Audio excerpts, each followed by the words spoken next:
যদি when, where, why, how এগুলো দিয়ে প্রশ্ন করে উত্তর পাওয়া যায় তাহলে সেটা হয় অ্যাডভার্ব হবে, না হয় অ্যাডভার্ব অফ ক্লজ হবে, না হয় অ্যাডভার্ব অফ ফ্রেজ হবে। আচ্ছা উদাহরণ দিলে বুঝতে পারবে। আচ্ছা একটু স্ক্রিনে দেখো ভালোভাবে। যদি এভাবে বলি I went home, I went home, দেখো আমি বাড়ি গিয়েছিলাম। হোয়ার দ্বারা প্রশ্ন করা যায়, এখানে কোথায় গিয়েছিলাম, বাড়িতে।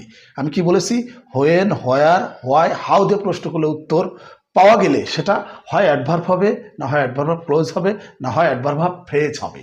তো এখানে দেখো আই ওয়েন্ট হোম, আমি বাড়ি গিয়েছিলাম। কোথায় গিয়েছিলাম, বাড়িতে। এই যে হোম, হোম এখানে অ্যাডভার্ব। যখন একটা মাত্র শব্দ থাকবে তখন সেটা হবে অ্যাডভার্ব।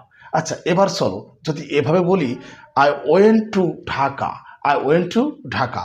আচ্ছা দেখো আই ওয়েন্ট টু ঢাকা, আমি ঢাকায় গিয়েছিলাম, আমি ঢাকায় গিয়েছিলাম। এখানেও কিন্তু হোয়ার দ্বারা প্রশ্ন করা যাচ্ছে।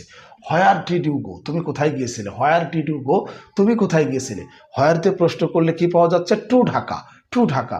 কাজে এই যে টু ঢাকা এটা হবে ফ্রেজ। ফ্রেজ কেন হচ্ছে, ফ্রেজের মধ্যে কোনো সাবজেক্ট কোনো ভার্ব থাকে না। দেখো I went to Dhaka, to Dhaka এর মধ্যে কোনো সাবজেক্ট কোনো ভার্ব নেই। কাজে এখানে হোয়ার দিয়ে প্রশ্ন করলে উত্তর পাওয়া যাচ্ছে এবং এটাই হচ্ছে তোমার ফ্রেজ। আমার মনে বুঝতে পারছো। আচ্ছা এবার চলো ক্লজ কোনটা হবে, আমরা ক্লোজ কিভাবে চিনব। ধরো এভাবে বলছি I will go where he leaves, এটাকেও কিন্তু আমরা প্রশ্ন করতে পারছি, তুমি কোথায় যাবে। I will go where he leaves, আমি সেখানে যাব যেখানে সে বাস করে, আমি সেখানে যাব যেখানে সে বাস করে। I will go where he leaves. দেখো এখানে যে হোয়ার হি লিভস এটা হচ্ছে ক্লজ। আমরা জানি ক্লজের মধ্যে সাবজেক্টও থাকে ভার্বও থাকে, এ কারণে এটা হবে clause. Where he lives, subject he live মানে ভাব রয়েছে। আমার মনে বুঝতে পারছো। অর্থাৎ এভাবে তোমাদেরকে প্র্যাকটিস করতে হবে।